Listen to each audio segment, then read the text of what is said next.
Hey guys, it's week 3 post-op for my L4-S1 spinal fusion, and I'll just be going over a couple of things within the past week since the 2-week mark.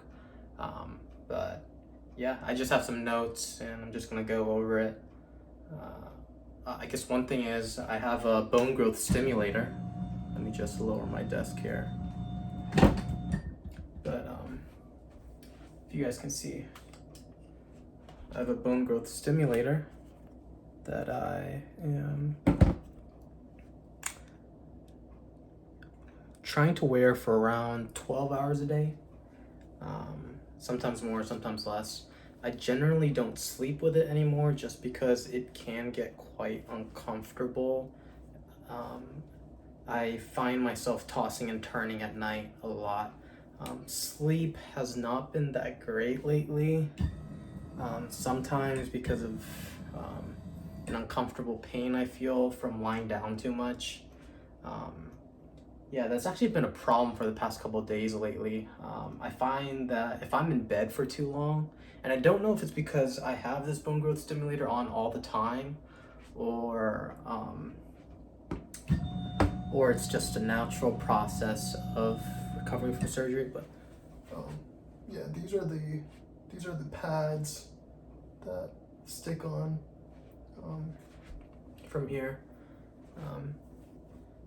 and yeah, but when I'm lying down for a long time, it's a very familiar pain. It's almost like before surgery I had a problem with sitting down for too long. I couldn't sit down for more than like 30 minutes max, and it would be that same type of pain, but instead while I'm lying down.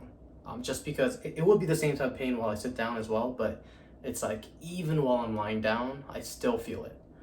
And so towards the end of the night, I usually like end my night in bed for like 2-3 hours before I fall asleep. So by the time I'm ready to sleep, it's like already aching. It's giving me uncomfortable pain. So haven't been able to get good sleep in the past couple days. I also have this weird protruding feeling on my bottom right side of my back, low right side, and almost feels like it's on the sacrum or towards the spine, but it just feels like something's sticking out, maybe like a bone or something. And I told my doctor, and he said to wait out a couple of days, but that only started happening like 3 days ago, and I really don't know why. Today it's not as bad as it was the past 2 days, so we'll see how it goes. Hopefully 4-week mark I won't even notice it. My activity from week 3 and week 2 has been roughly the same. I walk around like 4 miles a day, around like 10 to 12,000 steps, and I usually split that up throughout the whole day. I don't do it all at once, and I try to rest my body and try to just listen to it as best as I can. So activity level may have been the same, but I just feel like overall I can move around with much more ease, and like I don't feel like I'm gonna fall, or I don't feel off balance. Actually, at the 1 week and 2 week mark, I couldn't do this. I couldn't, like, literally couldn't balance myself with my hands in front of me, but now I can do that. And moving in and out of bed, no problem at all. Even moving around in bed, rolling on my left side, rolling on my right, even being on my stomach from time to time, like, no problem at all. I can adjust myself in bed and it doesn't hurt. You definitely feel like, oh, I'm still injured, but it doesn't hurt at all. Just a little stiff. But yeah, that's been a lot better as well. Oh, another thing, I'm gonna maybe put this over here. But another thing I can do is I can get up and down from the floor, and I can hinge forward with the support on my legs, but I can do that. Yeah. So, getting pretty mobile. I just have to be careful with rounding my back. You don't want that round, you don't want that bend. But they said hinging was fine, So as long as I have a straight back. So I noticed I can do that with support. I still can't do it hands-free, but that's a big step up. And just like another note for anyone else going through the same kind of surgery, or even just an operation on your back, like my progress in recovery is pretty fast. And that's a big portion of that is due to me being so young. I'm only 23 years old. So if you're much older, your recovery might not be as fast, and that's perfectly okay. But if anything, you can probably, if anything, if you get anything out of this video, it would probably be that, like, the progression of what things I'm able to do in chronological order. So it may not be in the exact same time frame, but you'll know that, last week, if you couldn't, put your hands up and balance, maybe a couple weeks from now you can, and that's perfectly fine. My incision healed up really well. I don't know if you saw it while I saw the pads, while I was showing the pads, but incision healed up really well. I don't have dressing on it anymore. I actually took it off at the 2.5 week mark. So I kept it on for quite a long time. I changed it out with new ones, but I was just really scared because the incision site was like still sensitive. Putting my back up against like a chair or things like that, that was a little difficult. Now there's no problem with that. I can shower, and it doesn't feel weird that water's running down my back or anything like that. But I will say it's super itchy. While I had the dressing on, like the new band-aids on my incision site, I would like really scratch the sides of the band-aid, being sure not to touch the incision or anything like that, and it would be so itchy. But now that I have it off, like, you're just much more prone to be itchy in the area, since you have your clothes and your pants over it. Like, especially if it depends where you have your incision site, but the the sacrum area, the S1 to S2 or L4, L5, those regions of your spine, since they're so low, your pants usually ride up over the incision, and so sometimes it'll rub against it and it gets really itchy. If I'm up for too long, let's say like 2 hours, or even just like standing still for like 30-45 minutes, my back will ache. I will get tired. So definitely just listen to your body. A lot of the times I'm very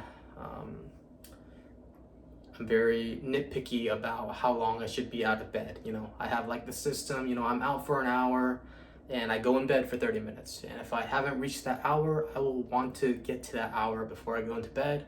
But it's just better to listen to your body. If you're hurting at the 45-minute mark, just go into bed, no problem at all. But overall, I've been out of bed for around 7 hours during the day. So, and that's like my tolerance for now. And I do get tired at the end of the day, but hopefully, as the weeks go on, as the months go on, it'll go 7, 8, 9, 10 hours, and I'll be up for the whole day. I still can't sit down very long. I can sit down for about 15 minutes or so, and it still aches, or there's still pain as I'm sitting from the moment I sit down to the 15-minute mark, but that's just my tolerance level right now. First couple of weeks it was like 10 minutes, but so I guess there's a little bit of improvement in that. But from seeing other people's videos on their recovery, it seems like it's going to take a lot longer to see improvements on my actual sitting.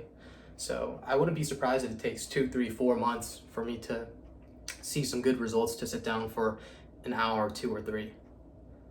And that's perfectly fine. It's all part of the process. And if there's something that doesn't go as planned, it's unfortunate, but you're gonna have to accept that and figure out what to do from there. So it's not end all be all. I can get in and out of the car with ease. Before, I would need people to help me, and just having my back up against the car seat, that would be really uncomfortable, so I would need like pillows stacked behind there. But that's all perfectly fine now. And I can definitely see that my progress is like plateauing, because the first couple of weeks I was seeing rapid improvement, and that's perfectly fine. because I still am improving day by day. It's just not rapid. Like the first day I was in bed and then 3 days later I can walk around a mile. Like it's not like that, but progress is still progress. So the main things that I'm going to be looking for in the next couple weeks ahead is improved sit time and a longer duration out of bed. Those will be the two things that I really want to see as the weeks go by, because everything else is pretty much the same. I go for my daily walks and I feel perfectly fine. Maybe the aching that I have in my low back, hopefully that'll go away. That'll be another thing to look out for. But everything else is plateauing.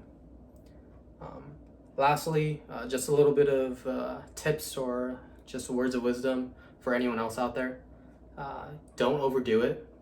Listen to your body. You'll have good days, you'll have bad days. That's perfectly fine. But another thing is make sure you have communication with your surgeon. So if something you think might be an issue, you can bring it up with them. I have my surgeon's phone number and I'm able to text him whenever I want, and he's usually really fast with replying. So any questions I have or any concerns, I can just bring it straight up to him. So make sure you do have that communication with your surgeon so that you can ease your mind and get that reassurance you need to recover day after day. But yeah, that's week 3, and overall I'm doing very well. If you guys sticked out through the end of the video, I appreciate you. I thank you guys. And yeah, I'll see you guys at week 4.